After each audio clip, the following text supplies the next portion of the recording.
Winter's grip on Whitechapel tightened, and the streets were more foreboding than ever. Mary Jane Kelly's brutal murder had cast a long, dark shadow over the city, and the memory of her mutilated body haunted me relentlessly. Detective Edward Mitchell, once a stalwart of justice, now found himself unraveling at the seams. The line between obsession and madness blurred with each passing day. In the aftermath of Mary Jane's death, my nights were filled with restless patrols and sleepless hours poring over evidence. My flat had become a chaotic maze of maps, sketches, and notes. The walls were covered in a tapestry of despair, each piece a testament to the victims whose faces haunted my every thought. The relentless pursuit of the Ripper was consuming me, leaving little room for anything else. The pressure from my superiors was palpable. They whispered about my deteriorating state, but I couldn't let them intervene. The Ripper was still out there, and I was the only one who could stop him. Every clue, every fragment of information became an obsession. I revisited Miller's Court repeatedly, hoping to uncover something I had missed. One frigid December morning, I barely recognized the man staring back at me in the mirror. Gaunt and hollow-cheeked, with bloodshot eyes from countless sleepless nights, I was a shadow of my former self. The toll of the investigation was evident, but despite my deteriorating condition, I pressed on. The memory of Mary Jane Kelly's lifeless eyes drove me forward. The streets of Whitechapel were a labyrinth of fear and suspicion.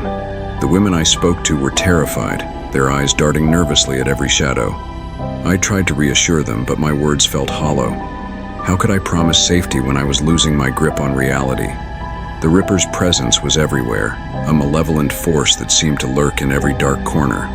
One evening, an anonymous letter arrived at my flat. The handwriting was jagged, the words dripping with malice. "You'll never catch me," it read. "I see you, always watching, always failing." It was signed with the chilling moniker, "Yours truly, Jack the Ripper." My hands shook as I read the words, a cold fury settling in my chest. He was taunting me, driving me deeper into madness. Determined to find answers, I sought out a psychic who claimed to have visions of the Ripper. Desperation had driven me to consider even the most improbable leads. The psychic's dimly lit parlor was filled with the scent of incense, and her eyes held a distant, unsettling wisdom. She spoke of dark auras and restless spirits, her words a haunting melody that planted seeds of doubt and fear in my mind. The nights grew colder, the fog thicker. Each patrol became a torturous journey through my own personal hell. Shadows seemed to move with a life of their own, and every noise set my heart racing. My reflection in the mirror was a constant reminder of my descent. Was I becoming like the monster I hunted? One night, as I wandered the fog-laden streets, I stumbled upon a woman huddled in an alley. She was shaking, her clothes torn, her face bruised. She had been attacked but managed to escape. I took her to safety, her fear a mirror of my own growing helplessness. Her eyes wide with terror haunted me. The Ripper's shadow loomed large over us both. Back at my flat, the investigation consumed my every waking moment. Food and rest became luxuries I could no longer afford. The walls of my flat were covered in a chaotic tapestry of clues, each piece meticulously examined and re-examined. I barely recognized myself in the mirror, a gaunt figure driven by an obsession that bordered on madness. My colleagues grew distant, their concern palpable. They spoke in hushed tones, casting worried glances in my direction. I knew they doubted my sanity, but I couldn't afford to care. The mission consumed me. The Ripper had to be stopped, and I was the only one who could do it, but at what cost? One night I found myself back at Mitre Square, retracing my steps from the night of Catherine Eddowes' murder. The scene replayed in my mind, each detail a vivid, haunting memory. As I stood there alone in the fog, I felt a presence, a cold, malevolent force. I turned, my hand on my revolver, but saw nothing. The Ripper's ghost was everywhere, a specter that refused to be caught. My dreams grew darker, more twisted. The faces of the victims merged with my own, their voices a cacophony of despair. I saw myself in the mirror, but it was the Ripper's eyes that stared back at me. The line between hunter and hunted was gone. I was both and neither. The descent into madness was complete. But even in the depths of my despair, a flicker of hope remained. I remembered Mary Jane Kelly's defiance, her strength in the face of terror.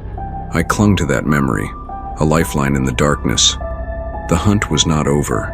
The Ripper's reign of terror would end, and I would be the one to bring him to justice. By my hand, it would end. In the days that followed, I reached out to colleagues, subtly probing for insights without revealing the extent of my off-duty investigation. Their responses were mixed. Some were supportive, while others hinted that my obsession with the Ripper case was becoming unhealthy. It was a delicate balance, maintaining the facade of a dedicated detective by day while transforming into a relentless hunter by night. My informants grew wary as well. The fear in their eyes was not just of the Ripper, but of the man they saw before them, me. I had become a fixture in the underbelly of Whitechapel, a relentless presence that neither fog nor darkness could deter. The lines on my face deepened, and my reflection became a stranger. One night, as I combed through the labyrinthine alleys, I stumbled upon a clue, a discarded piece of cloth stained with blood. It was small but significant. I traced its origin to a nearby shop where the owner reluctantly confirmed it as part of a woman's garment. The trail led me to another dead end, but it fueled my determination.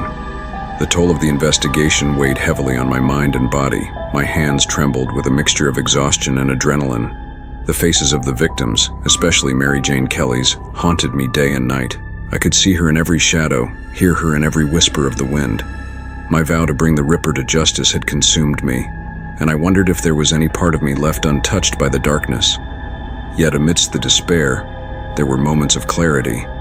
I remembered the resolve in Mary Jane Kelly's eyes, her defiance against the encroaching terror. Her strength became my anchor. I vowed to protect the remaining women of Whitechapel, to be their shield against the Ripper's blade. The hunt had to end, and I was prepared to pay any price.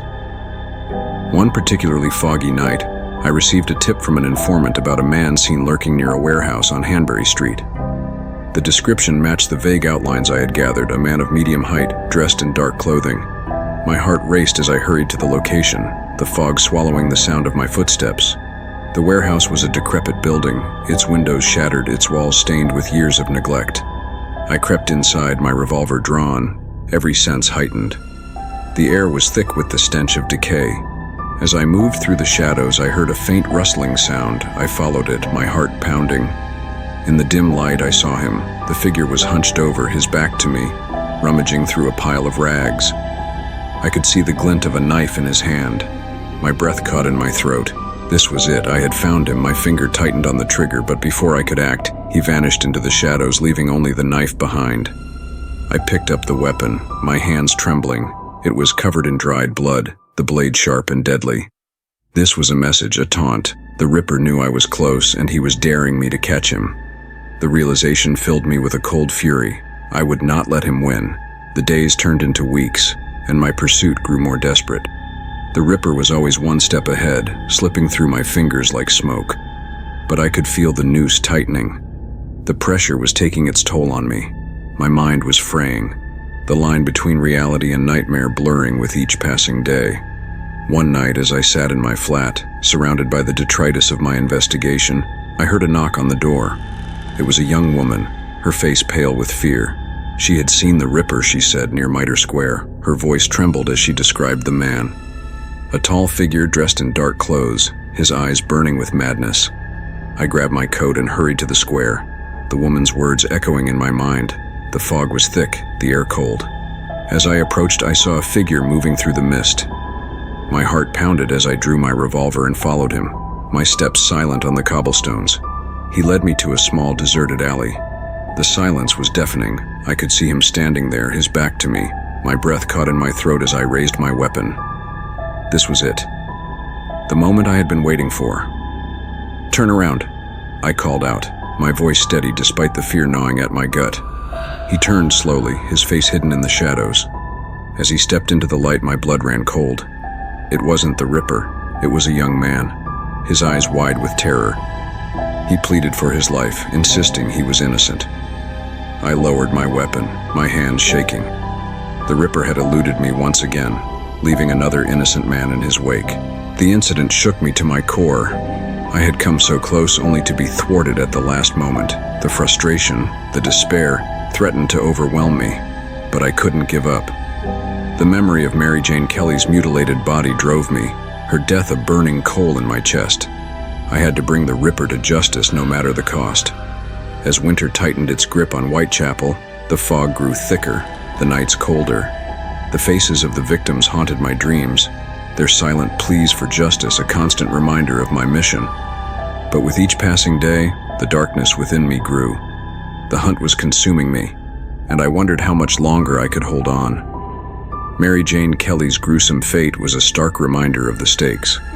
The Ripper's reign of terror had to end, and I was the only one who could stop it. But as I walked the fog-laden streets of Whitechapel, I couldn't shake the feeling that the cost of my obsession was higher than I had anticipated.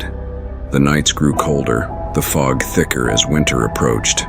The faces of the victims haunted my dreams, driving me to push harder, dig deeper. But with each step, I felt the darkness creeping into my own soul. The line between hunter and hunted began to blur, and I wondered how much longer I could hold on. My colleagues watched with growing concern. Some offered support, while others hinted that my obsession was consuming me. It was a delicate balance, maintaining the facade of a dedicated detective while transforming into a relentless hunter by night. The toll of the investigation weighed heavily on my mind and body. My hands trembled with a mixture of exhaustion and adrenaline. The faces of the victims, especially Mary Jane Kelly's, haunted me day and night. I could see her in every shadow, hear her in every whisper of the wind. My vow to bring the Ripper to justice had consumed me, and I wondered if there was any part of me left untouched by the darkness. Yet amidst the despair, there were moments of clarity. I remembered the resolve in Mary Jane Kelly's eyes, her defiance against the encroaching terror. Her strength became my anchor. I vowed to protect the remaining women of Whitechapel, to be their shield against the Ripper's blade. The hunt had to end, and I was prepared to pay any price. The butcher's work would not go unanswered. The hunt continued, and I was more determined than ever to see it through to the bitter end. The shadows whispered of his presence, but I was ready to face whatever horrors lay ahead. By my hand, it would end.